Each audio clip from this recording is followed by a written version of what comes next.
अब बात मन की बात कार्यक्रम में गढ़वा के हीरामन को मिली शाबाशी की।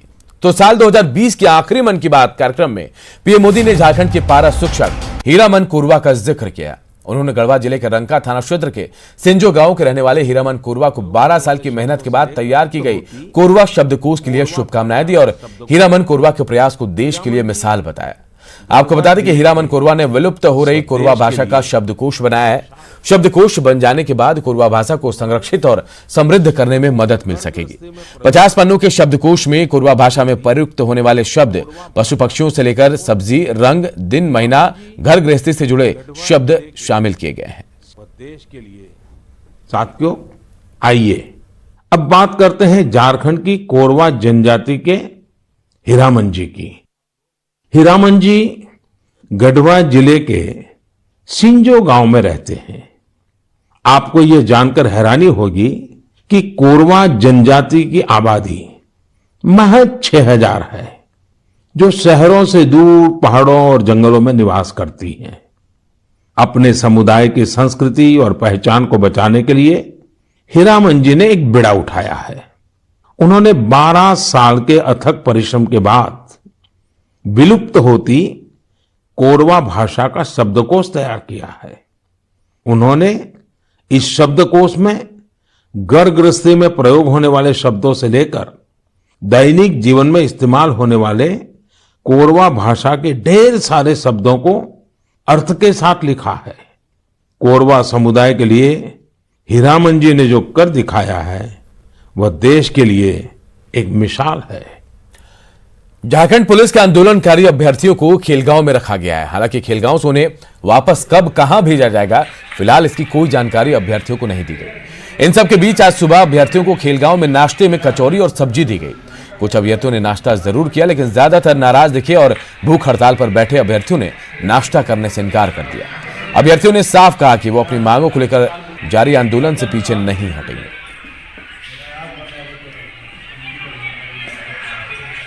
सरकार हम लोगों के साथ क्या करेगी हमको समझ में नहीं आ रहा है। मैं तो भूख हड़ताल में हूँ, मैं खाना भी कुछ भी नहीं खाया हूँ। मेरा स्थिति एकदम खराब होते जा रहा है। हम लोग एकदम डरे हुए हैं, एकदम सहमे हुए हैं। हमको समझ में नहीं आ रहा है हमको क्या करें क्या नहीं। बहुत अगबकाहट हो रहा है हमको यहाँ पर। ये अंधेरा रूम में पता नहीं सरकार कब तक हम लोग को यहाँ पे रखेगी। और हम लोग के साथ मतलब एक कुत्ता बुलाई के साथ जैसा नहीं बर्ताव, उससे कहीं मतलब बदतर हम लोग के साथ बर्ताव करके जबरदस्ती हम लोग निकाल के हम लोग को ले आया। इसके बाद हम लोग बीच में पूछे सर कहाँ ले जा रहे, हम लोग कहीं को बताया नहीं गया। अंतिम में जो है कि आपका जो खेलगांव स्टेडियम है इसमें हम लोग को भर दिया गया है। यहाँ पर हम लोग को सबसे पहले तो पानी वानी कोई सुविधा नहीं है और यहाँ पर ऐसा जगह पर ला के रख दिया। हम लोग को जो गेट बना हुआ, गेट्स का मतलब शीशा का जो बना, उससे हम लोग को बाहर तक जाने के नहीं दिया। हम लोग को समझ में नहीं आ रहा सर कि हम लोग के साथ क्या होगा। रांची के मोरहाबादी मैदान में धरने पर बैठे पुलिस अभ्यर्थियों को जबरन हटाने पर बीजेपी ने सरकार को घेरा है। बीजेपी प्रवक्ता प्रतुल शाहदेव ने कहा कि जो युवा हेमंत सोरेन को सत्ता में बिठा सकता है वो उन्हें सत्ता से उतारने की ताकत भी रखता है। उन्होंने देर रात की गई कार्रवाई का विरोध करने का ऐलान किया है। जब लाश मनुष्य पर छाता है पहले विवेक मर जाता है, और ऐसा लगता है कि हेमंत सरकार का न सिर्फ विवेक बल्कि इनकी संवेदना भी पूरे तरीके से मर गई है। कल रात को मोरहाबादी मैदान में 1:30 बजे जिस तरीके से धरने पर बैठे, शांतिपूर्वक धरने पर बैठे अभ्यर्थियों के साथ सरकारी गुंडागर्दी की गई, महिलाओं को भी उठा दिया गया धरना स्थल से, इन्हें जोर जबरदस्ती से मारपीट करके पुलिस के द्वारा बसों में बिठाकर दूर छोड़ा गया, यह बहुत ही निंदनीय घटना है। हेमंत जी को यह नहीं भूलना चाहिए कि जो युवा इन्हें सत्ता में बिठा सकते हैं वो इन्हें सत्ता से उतारने की भी ताकत रखते हैं। हम इस घटना की कड़ी निंदा करते हैं।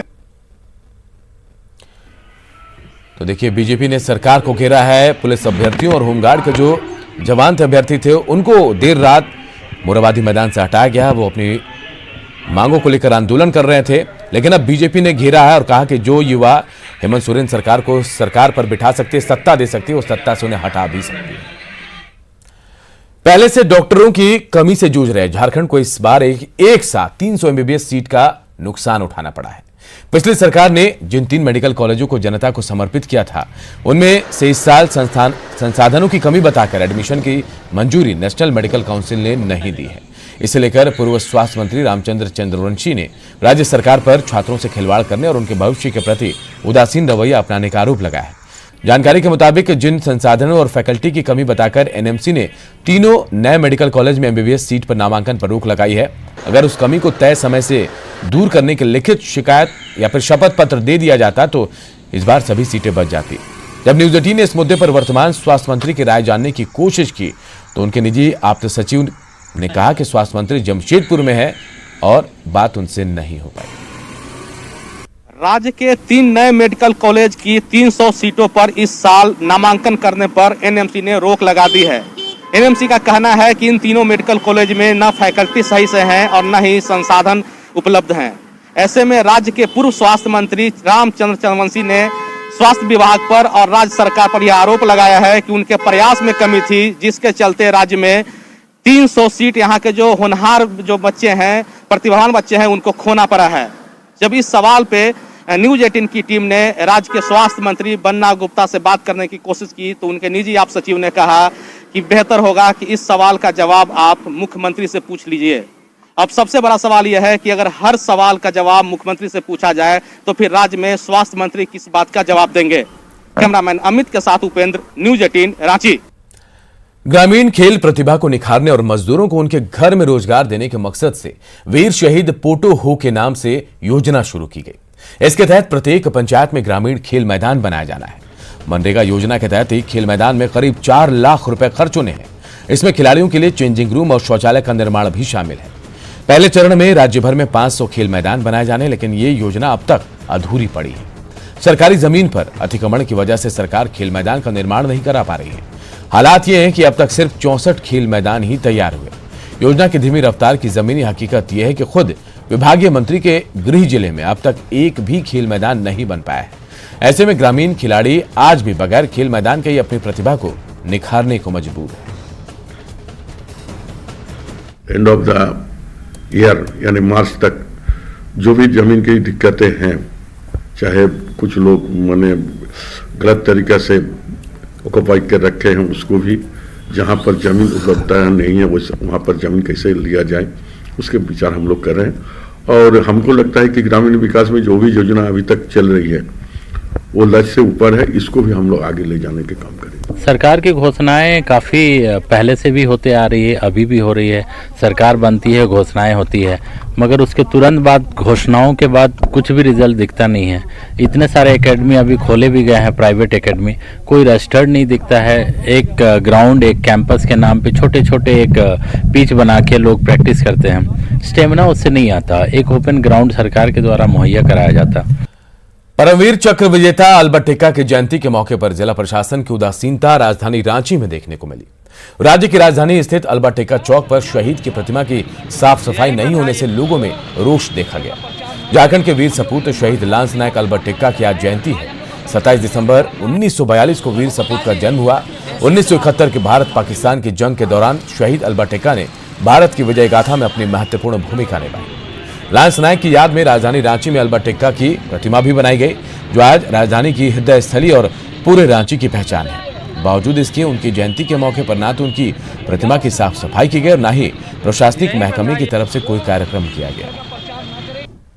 3 दिसंबर को उनके शहादत दिवस पर जो माल्यार्पण किया गया था, वो माल्यार्पण माला पूरा सूख चुका है। साफ सफाई का क्या स्थिति किसी से छुपा नहीं है। इन्हीं सारी विषय को लेकर कि प्रत्येक दिन सभी शहीद स्मारक हो चाहे शहीद स्थल हो, प्रत्येक दिन साफ सफाई हो। सभी जगह कहीं भी पूरे जगह चले जाइएगा, पूरे राजधानी में चले जाइए, घूमिएगा, कहीं भी शहीद स्मारक के पास, शहीद स्थल पे कहीं भी लाइट की व्यवस्था नहीं है। हम लोग का मांग है सभी सभी जगह लाइट लगे। हजारीबाग में न्यूज 18 की खबर का बड़ा असर हुआ है। हजारीबाग मेडिकल कॉलेज अस्पताल में सहिया दीदी को दी जाने वाली साइकिल कबाड़ की तरफ फेंका गया था। इस मामले में संज्ञान लेते हुए सिविल सर्जन ने जल्द ही जरूरतमंद सहिया दीदी को साइकिल मुहैया कराने की बात कही है। उन्होंने कहा कि इस योजना के लाभुकों को साइकिल खराब होने पर उसका पैसा दिया जाएगा। आपको बता दें कि स्वास्थ्य परिवार कल्याण विभाग की ओर से सहिया दीदी को साइकिल देने का योजना चलाया गया था। इसे लेकर हजारीबाग में भी साइकिल उपलब्ध कराया गया था। वितरण के बाद भी 10 से अधिक साइकिल का वितरण नहीं हो सका था। साइकिल तो वितरण हुआ है, कुछ साइकिल जो बटे नहीं हैं वो हम जल्दी शीघ्र ही बंटवा देंगे। अगर उसके लाभुक रहेंगे, जिसको साइकिल नहीं मिला है, उन चेक करके जल्दी ही बंटवा देंगे। अगर जरूरत होगा तो इधर हम करा देंगे या उन लोग को पैसे दे देंगे, करा लेंगे। साहिबगंज में कोरोना वैक्सीन के लिए तमाम तैयारियां पूरी कर ली गई हैं। विश्व स्वास्थ्य संगठन के प्रतिनिधियों और डॉक्टरों और कर्मचारियों के साथ उपायुक्त की अध्यक्षता में 2 बार जिला टास्क फोर्स की बैठक भी हो चुकी है। इस वैक्सीन के लिए जरूरी सारे संसाधनों को जुटा लिया गया है। जो कमियां सामने आई हैं उन्हें दूर करने के लिए राज्य सरकार से मांग की गई है। वहीं उपायुक्त लगातार कर्मियों को सख्ती से निर्देश के पालन की हिदायत दे रहे हैं। चेन का जो रहता है कि वैक्सीन जो है डिस्ट्रिक्ट लेवल पे पहले आएगा, फिर ब्लॉक लेवल पे जाएगा, फिर उसके बाद वैक्सीन कैरियर जो होता है उसके तहत जो सेशंस मतलब जहां पर वैक्सीन लगाया जाएगा वहां तक ले जाने के लिए कोल्ड चेन सिस्टम बनाया जाता है। हम लोगों का कोल्ड चेन सिस्टम 100% दुरुस्त है। सब जगह पे पर्याप्त मात्रा में फ्रीजर, डीप फ्रीजर और वैक्सीन कैरियर्स सब जगह पे अभी उपलब्ध है।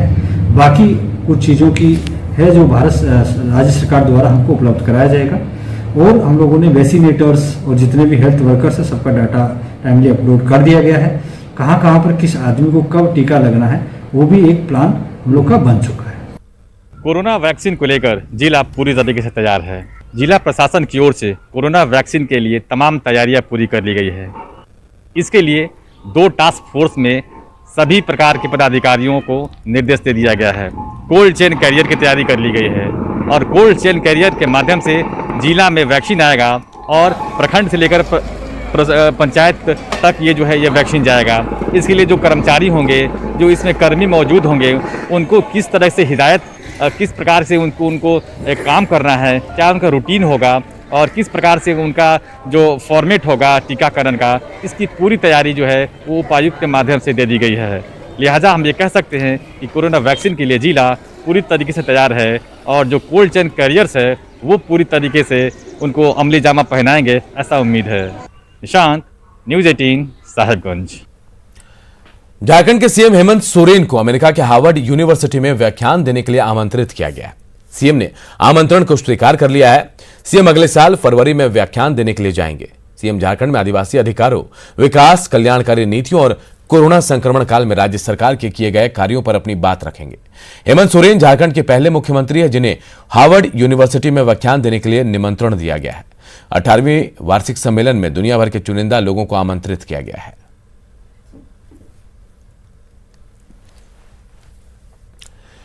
ट्विटर के जरिए लोगों की समस्या सुनने वाले झारखंड के मुख्यमंत्री हेमंत सोरेन अब लोगों की चौखट तक भी पहुंच रहे हैं।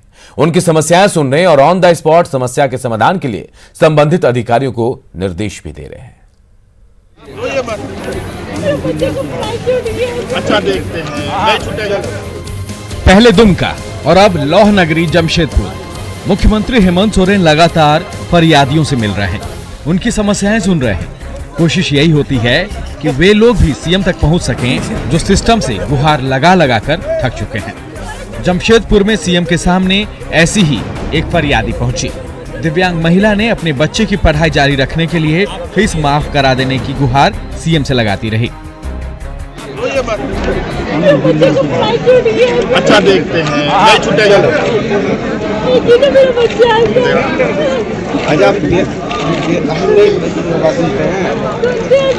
लेकिन नहीं हुआ था। अरे महाराज छूटेगा, मंत्री नहीं रहेगा। मुख्यमंत्री ने इस दिव्यांग महिला को आश्वस्त किया कि उनका बच्चा जरूर स्कूल जाएगा, फीस भी माफ होगी और अगर ऐसा नहीं हो सका तो जमशेदपुर से राज्य में मंत्री बनने वाले स्वास्थ्य मंत्री बन्ना गुप्ता को हटना होगा। दरअसल दिव्यांग महिला के इकलौते बेटे को स्कूल से निकाल दिया गया है। स्कूल फीस नहीं देने की वजह से स्कूल ने यह कार्रवाई की है। दिव्यांग महिला अब स्कूल फीस देने में असमर्थ है। परिवार चलाने वाले ससुर अब इस दुनिया में नहीं रहे। शिक्षा मंत्री, विधायक तक की अपील भी स्कूल मानने को तैयार नहीं है। कई दिनों से दिव्यांग महिला का बेटा घर में ही है। उनसे उम्मीद है कम से कम बच्चा का फीस मेरा माफ कर देंगे। अब पता नहीं बन्ना गुप्ता क्या करेंगे, हमको नहीं मालूम। वो तो बोले कि आधा करवा देंगे, आधा करवाने से नहीं होगा, हम पूरा फीस हम नहीं दे पाएंगे क्योंकि मेरे पास कोई चारा नहीं है। दरअसल हेमंत सरकार के 1 साल पूरे होने को हैं और सरकार की सालगिरह से पहले दुखों में सिमटे चेहरों पर खुशियां लाने की तमाम कोशिश हेमंत सोरेन की ओर से की जा रही है। अब देखना यह है कि इस दिव्यांग परिवार का सपना कब तक पूरा होता है और कब तक इनके जो बच्चा है वो स्कूल फिर से जा पाता है। न्यूज़ 18 के लिए जमशेदपुर से आशीष कुमार तिवारी। विदेशों और मेट्रो शहरों की तरह एटीवी एडवेंचर राइडर खेल का आनंद अब लौह नगरी जमशेदपुर के लोग भी ले रहे हैं। जमशेदपुर के नरवा पिकनिक स्पॉट क्षेत्र में एटीवी राइडर का बड़ा कैंप लगाकर इस खेल का आयोजन शुरू किया गया है, जहां आसपास के लोगों के साथ ही दूर दराज से आने वाले सैलानी भी एटीवी राइडर का ड्राइव करके खूब मजा ले रहे हैं। एडवेंचर राइड का जायजा लिया हमारे सहयोगी आशीष तिवारी ने। जमशेदपुर में अब इन दिनों एटीवी राइड का मजा भी अगर आप ले सकते हैं और मैं दिखाना चाहूँगा जमशेदपुर के नरवा पहाड़ के पास आप देख सकते हैं कि जो युवा है वो कहीं ना कहीं यहाँ के युवाओं में जो ये राइड का शुरुआत किए हैं और यहाँ के युवाओं में काफ़ी आकर्षण का केंद्र है। जो युवा है काफ़ी संख्या में यहाँ पहुँच रहे हैं और कहीं ना कहीं इस राइड का आनंद ले रहे हैं। हम लोगों से बात करेंगे क्या कुछ उद्देश्य है इसका खोलने का। ये doctor adventure means D R adventure के नाम से हम लोगों ने चालू किया है नरवा पहाड़ के सामने पे, ये जो राजदोहा पड़ता है ये एरिया, और यहाँ पे ये एक्चुअली मेट्रो सिटी वगैरह में आप देखे होंगे कि बहुत सारा ये चलता है। तो ये एटीवी बाइक हमारे झारखंड, पूरे झारखंड में कहीं पे नहीं है। तो ये फर्स्ट हम लोग वहाँ से सोचे कि भाई अब हमारे झारखंड में भी ऐसा कुछ होना चाहिए युवाओं को मतलब मन रोचक करने के लिए। ये इसके वजह से हम लोग यहाँ पे शुरुआत की है। इतना अच्छा लग रहा है, विदेशों में पहले ये सब देखते थे आप? ये अच्छा तो बोले बहुत अच्छा लग रहा है क्योंकि अब तक जो मजा लिए थे ये मेट्रो सिटी में ही लिए थे और टीवी में देखे थे फॉरेन वगैरह का जो दिखाता है। पर अभी जो फर्स्ट टाइम नरवा आए तो पिकनिक के मामले से आए थे, फिर देखे कि यहाँ कुछ नया हो रहा है, फिर इधर आए तो पूछे तो यहाँ बहुत सारे लोग थे। बहुत मजा आया कि हाँ कुछ अपने शहर में बाहर जैसा मजा अब मिल रहा है।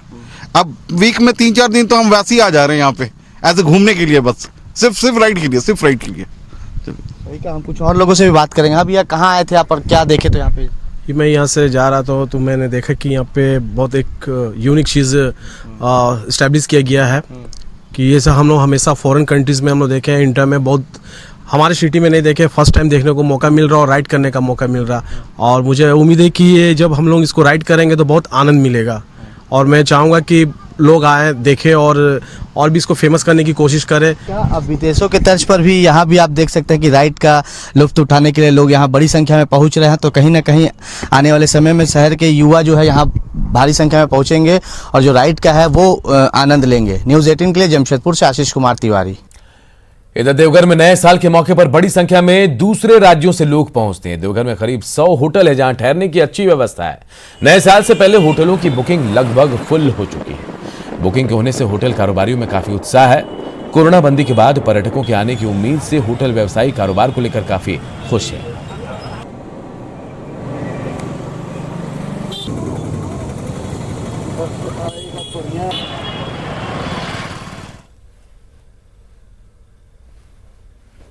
दिसंबर का जो है एडवांस बुकिंग चल रहा है और लगभग सभी होटल जो है फुल होने की स्थिति में है। उम्मीद क्या है? उम्मीद है नया साल हम लोगों के लिए बहुत ही खुशनुमा होगा। कोशिश यही की जा रही है कि किसी तरह का अवैध शराब के कारोबारी बिहार अथवा हमारे ज़िले में कारोबार ना करें, इधर से होकर न गुजरें। इस पर विशेष और पैनी निगरानी रखी जा रही है। साथ ही साथ कोशिश की जा रही है कि बिहार किसी तरह के यहाँ से शराब की सप्लाई नहीं हो, तस्करी ना हो और उम्मीद करते हैं कि राजस्व में बढ़ोतरी होगी। जो दुकानें पहले 50,000 के करीब डेली बेचा करती थी, अभी नया साल को लेकर करीब 90,000 से लेकर 1 लाख रुपए तक की बिक्री कर रही है। 1994 में दुमका शहर से सटे कुरवा पहाड़ को सृष्टि पार्क के रूप में विकसित किया गया था। शहर के नजदीक होने के कारण सालों भर लोग परिवार के साथ यहां पिकनिक मनाने पहुंचते थे। पार्क की खूबसूरत वादियां और कई अन्य सुविधाएं लोगों को खूब भा रही थी। साल 2006 में पार्क का जीर्णोद्धार किया गया, लेकिन रखरखाव के अभाव में पार्क बदहाल हो गया। ऐसी स्थिति में इस साल यहां आने वाले पर्यटकों को निराशा मिलेगी। पार्क के केयरटेकर ने सरकार से पार्क के बेहतर प्रबंधन पर ध्यान देने की मांग की है। स्थिति है अभी इसका स्थिति दयनीय हो गया है। 15 साल से यहाँ पर कोई भी काम यहाँ हुआ नहीं सरकारी का द्वारा, ना इसका कभी रिपेयरिंग किया गया ना कभी काम किया गया। अभी स्थिति जो है बहुत ख़राब है, इसमें सरकार का ध्यान देना बहुत ही आवश्यक है। पाकुड़ में पाकुड़िया प्रखंड का सिद्धपुर गर्म कुंड पिकनिक स्थल है। यहाँ कुंड से निकलने वाले गर्म पानी में लोग स्नान करने दूर दूर से आते हैं, लेकिन यहाँ सुविधाओं का घोर अभाव है। वहीं दुर्गापुर डैम में कोई सुविधा नहीं है, जिसकी वजह से लोग वहां जाने से परहेज करते हैं। अधिक जानकारी दे रहे हैं हमारे सहयोगी कुंदन कुमार। पाकुड़ के पकुड़िया प्रखंड में सिद्धपुर गर्म कुंड है और हम आपको दिखाने का प्रयास करेंगे कि इस गर्म कुंड से किस तरह से गर्म पानी निकल रहा है। खुद ब खुद धरती को चीरता हुआ यहाँ गर्म पानी निकलता है और ऐसी मान्यता है कि यहाँ पर स्नान करने से चर्म रोग दूर हो जाता है। पाकुड़ ही नहीं बल्कि आसपास का जिला और बंगाल से भी लोग आकर के यहाँ स्नान करते हैं और ख़ास करके ठंड के दिनों में यहाँ पर काफ़ी सैलानी आते हैं, स्नान करते हैं और एक पिकनिक स्थल के रूप में यहाँ पर डेवलप हो चुका है। पिकनिक के रूप में लोग यहाँ पर तो आते हैं, लेकिन सुरक्षा का काफ़ी अभाव रहता है। यहाँ पर लोगों को सुविधा भी नहीं मिल पाती है। कुछ शौचालय तो बनाए गए हैं, लेकिन उसका मेंटेनेंस नहीं होने के कारण बेकार पड़ा हुआ है। वहीं पाकुड़ का दूसरा पिकनिक स्थल दुर्गापुर डैम माना जाता है, लेकिन उस डैम में किसी भी तरह की कोई सुविधा नहीं है। वहीं थोड़ी सी दूर पर झरना गिरता हुआ एक नज़ारा है और वहाँ पर लोग आते हैं, लेकिन घूम फिर करके जल्दी वापस जाने की बात करते हैं, पिकनिक नहीं मना पाते हैं चूँकि सुविधाओं का घोर अभाव है। अब सिद्धो कान्हू पार्क भी बंद है और दूसरी जगह सुविधा और सुरक्षा का अभाव है। ऐसे में लोग पिकनिक मनाने पर कई तरह की बातें सोच रहे हैं। कहाँ पिकनिक मनाएंगे, इस पर गहन मंथन चल रहा है। हालांकि एक आम बागान है जहां लोगों का फोकस रहता है और वहीं पिकनिक मनाते हैं और पानी का भी वहां काफ़ी अभाव रहता है। कुंदन कुमार, न्यूज़ 18 पाकुड़। लोहरदगा के सिन्हा में सालों भर लोग अपने पूरे परिवार के साथ पिकनिक मनाने पहुंचते हैं। नए साल के मौके पर पूरा क्षेत्र पर्यटकों से गुलजार होता है। सिन्हा प्रखंड का नंदगांव कोई नदी के किनारे बसा हुआ है। वहीं उग्रवाद प्रभावित क्षेत्र होने के बावजूद धनधरिया का इलाका लोगों को बहुत पसंद है। लोग उम्मीद के साथ नए साल का स्वागत कर रहे हैं ताकि उनके जीवन और उनके देश में चल रही सभी संकट दूर हो सके।